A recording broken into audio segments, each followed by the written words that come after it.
Hey, it's Central Valley Business. I'm your host, Steve Walling. My guest for this segment is Susan Pomeranz. She is with McDermott Counseling. Susan, welcome to the show. I would like to have you here in person, but, you know, with the sheltering in place and remote and all this sort of stuff, I'm glad to have you with me today. Before we went on the on live, you know, we talked a little bit, and we're going to be talking about counseling and tools and all sorts of strange and crazy things, because this is a strange and crazy time. So first off, Susan, I'd like to know a little bit about your background and how you got to be where you're at today. Easy. Okay. Well, I've been doing this for a long time, and sounds like similar to you in your practice. Close to 40 years, which actually makes me, like 106 years old? No, okay. Oh, you're just a kid. You know, when are you going to get some experience? Wouldn't that be cool if I really was 106? People would go, oh my God, she looks fantastic. 40 years. That's a long, that's a long time. And I can tell by the smile on your face, you still enjoy what you're doing, and that's awesome. I do. I love this work, and I'm not trying to be corny or cliche. Yeah. The reason why, like you, I just like to help people. It's just simple, silly stuff.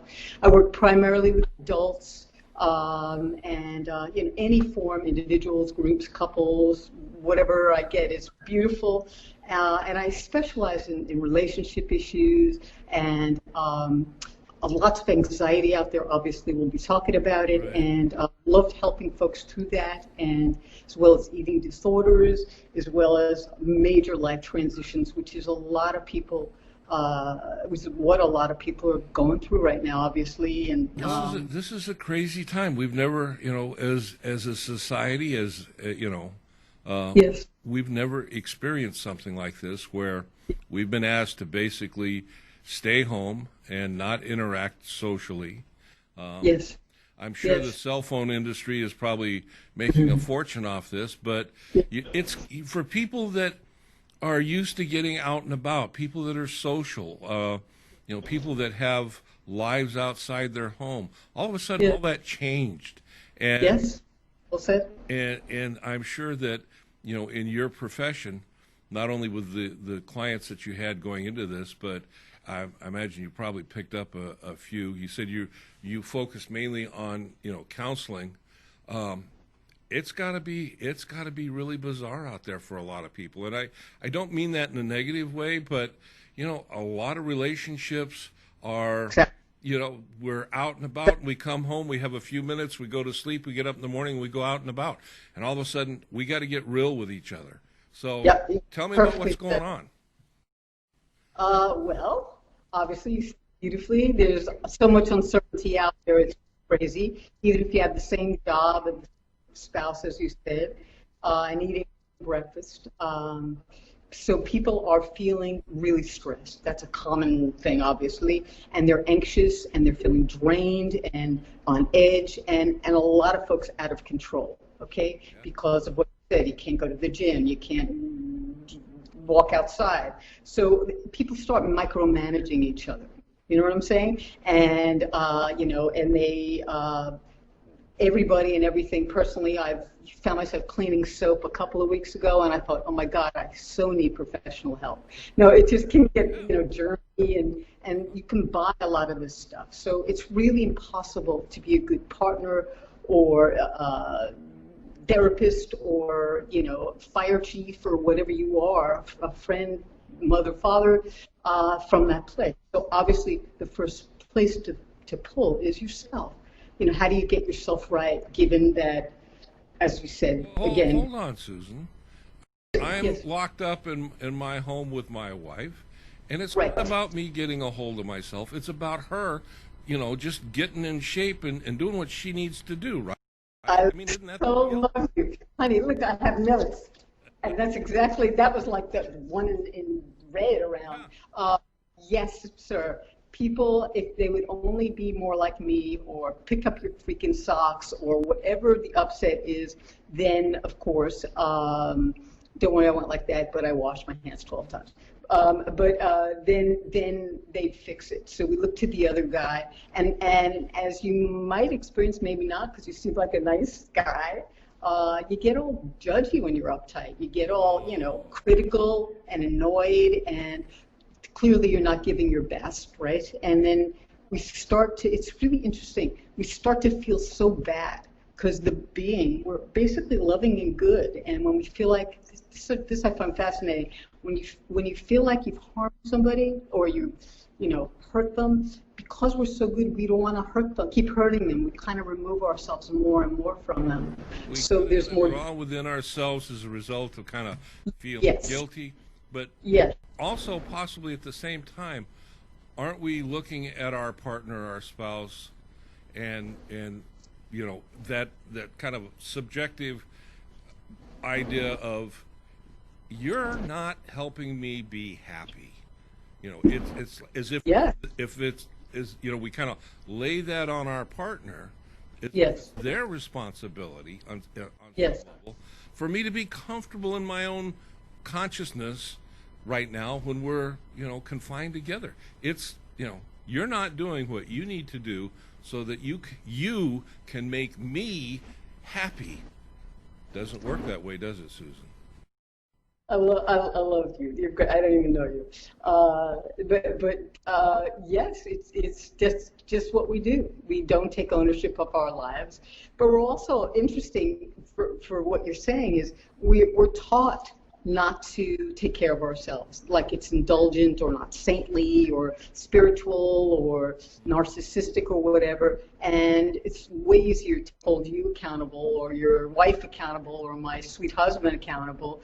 And yes, and obviously we're laughing because that's preposterous, and having you said that feels ridiculous, yes? But it's also so crazy there. Life's really on steroids, and we're busier than ever, even though we're home and it seems like it would be simpler. So how do you diffuse the situation within yourself? You remember that fight or flight thing you learned in school? So we're in this fight or flight thing, judging and all that, and what you described, and then we, how do we? I don't have the energy to sit and meditate for 12 hours. I have no desire. I'm tired from this, or this discord, as you said. So it's just about it's like a record player and taking the needle and just putting it over here, even if a millisecond later it goes back. So that would mean you would go into your car, Steve, and you would, sing a rock song or look at a cloud or drool on your pants or whatever it is that gives you just a 30-second break.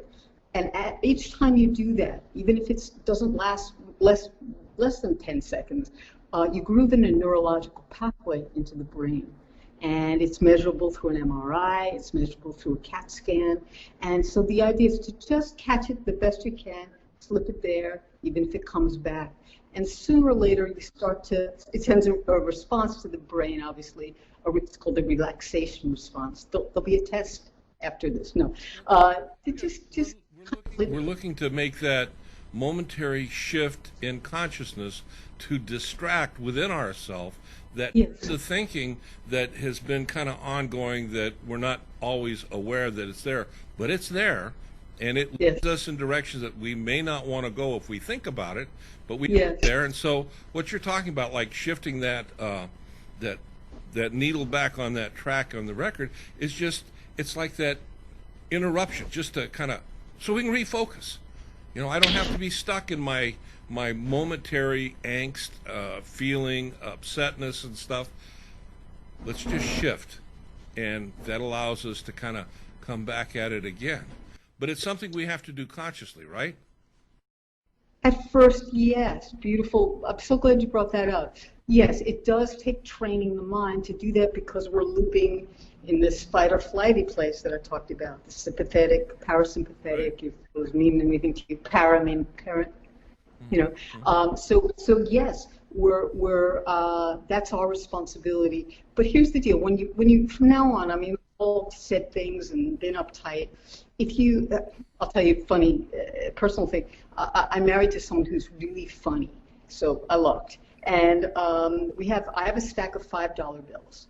And every time I do something that I feel like I might have snapped at him or said something, I just go over to him once I get to that place you're talking about, and I get to him. Sorry, getting texts. I just apologize, and then I hand him $5. I want you to talk to my wife. I'm down with this. Yeah. You can make your living off you probably. He's making his living off me. Maybe he's got like hundreds of bucks in the past 2 weeks. But it's about lightening up. It's about taking walks with each other and not doing this. And don't come home till you see 5 bald guys or something. I mean, just something stupid and silly, but together without talking, because. Last piece, and I love that you're bringing this up, is that you want to focus on what's right. And between those two things of training yourself to just take one breath, not, breathing on an app. You might not be up for it if that's not your thing, whatever. But just to really see what's important. You know what I'm saying? Did you hear what I said? Important. I never talk like that. But anyhow, so the bigger picture, like, is it about the mess on the floor, or do I love this man? Please, go ahead. You look like you want to say something. It's like back in the day, and a long time ago, one of the programs that they had for people to break the habit of smoking was to put a rubber band on their wrist. And Yes. Yeah. And, this is kind of the same thing. They still have rubber bands out there. Now might be a good time to throw one on your wrist, because that neurological disrupt to our pattern and our thinking to a great extent is habitual. Yes. That trend of thought, it's habitual. And you're right. We're taught to think this way, but we don't have to. And that's the lesson we learn. And that's where you come in, for people that are struggling beyond their ability to cope, and having an outside, and I'm going to use the term coach. I know you do more than that. It's not a jab at your professionalism, but to coach them into, changing in ways, little ways, but little ways add up, to make big effects in our life, right? Did I get that right? You got it spot on, man. Couldn't have said it better. Awesome. Truly. You paid me well for this, so no. No, but it's an amazing thing what you do, and you've been doing it. You said for 20 minutes now, and that's great. 40 years. In that time, Susan, I imagine you've probably seen some really, I'm going to use the term outrageous things, but oftentimes the outrageous things aren't really the important things. It's it's the small things and stuff. In what's going on right now, what is the process for people that are struggling, that want to get a hold of you? How's this going to play out? In terms of what they can do with their spouse, or in terms of how to get contacting you, how do they work with you? I'm sitting at home, I'm watching this, I'm going, wow, this woman's got a lot of good stuff to say, and my wife really needs her help, and that's the way it goes, right? But I'll go with her. But how do I get a hold of you? And once I do get a hold of you, kind of walk us through how this is going to unfold in today's environment. Well said. Well, firstly, yes, we can do it remotely, and there are a few folks in my office that do it. I work for a place called McDermott Counseling Center. There, and I'll tell you the truth, I was in LA to about a minute and a half ago, and I moved my whole entire family to work with them, which is really saying something, because I never met people, not just expertly trained, and I'm not just saying this and like that. Actually, they're so uniquely trained that anybody walking through the door, if you're, from a little kid to an aging, 90-year-old, can get scooped up. Everybody's got a specialty. But what really struck me in McDermott is, and I'll tell you how to get to us in 2 seconds, is the level of care. I was blown away, because therapists, as you know, as a chiropractor, they can get glib, oh, he's a blah, blah, blah personality or that thing. And these people like scoop people up and love them through and help them through. And I'm at these staff meetings with goosebumps. I'm so moved by these people. And that is something that I love them. I love them. So I'm new here and just learning how to work with someone and for someone, because again, I've been in private practice.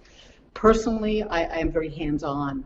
I'm practical. I have a lot of background in the cognitive stuff you're talking about, CBT, cognitive behavioral. You talked about pattern interrupts, and you put an ice cube down your pants, and you're like, whoa, you're back to present that's time. a bit much, but yeah, I understand that. Yes. Yes. To get your attention real quick. Yeah, but that's not my business what you and your wife do. No, I'm kidding. But it's more of just giving people tools that can immediately start to be better people, because we want to be, and like that.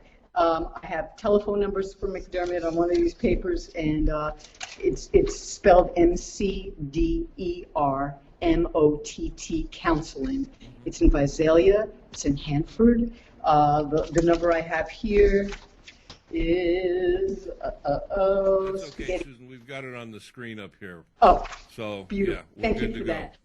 And and if it's not me, that's fine. I mean, some people need more of a family approach.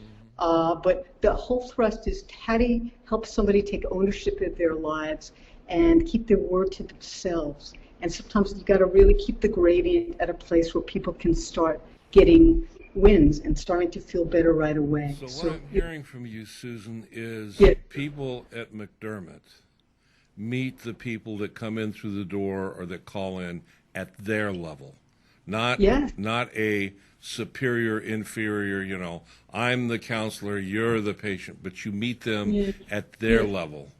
And by doing that, you open up a lot of doors, both emotionally and psychologically, right? Yes. Come to our stuff honestly. No one's being judged. There's a timeline. We all get stuck in our childhood or whatever. It doesn't have to. You don't have to be raped. It's little pieces of us, and we get them back. And the being knows how to flower from there. It's beautiful. It's a beautiful process. And you're right about the counseling center. They're all signed into that. It's great. It's cool. We all have our story. Yes, perfect. But we don't have to let our story define us, and you need a job, yes, but right. And when we can learn that today is a new day, my story doesn't own me. It's a book I can put into the library of my mind, and I can start right now. And this is my PowerPoint. This is where I have my power in this here and now. And my true power is in my ability to choose, right? You're great, man. You right? You got that more than right. Good. And I hope people see that and start to believe that. I think people have amnesia, bottom line, and they forget who they really are and find themselves in these crazy, crazy ways. So perfectly said. Thank you. All right, we're going to close off this segment, Susan. I want to thank you for being with us. Come on back. We can talk some more. Great. I'd love to. As things begin to unfold, you said you're new there. How new are you there?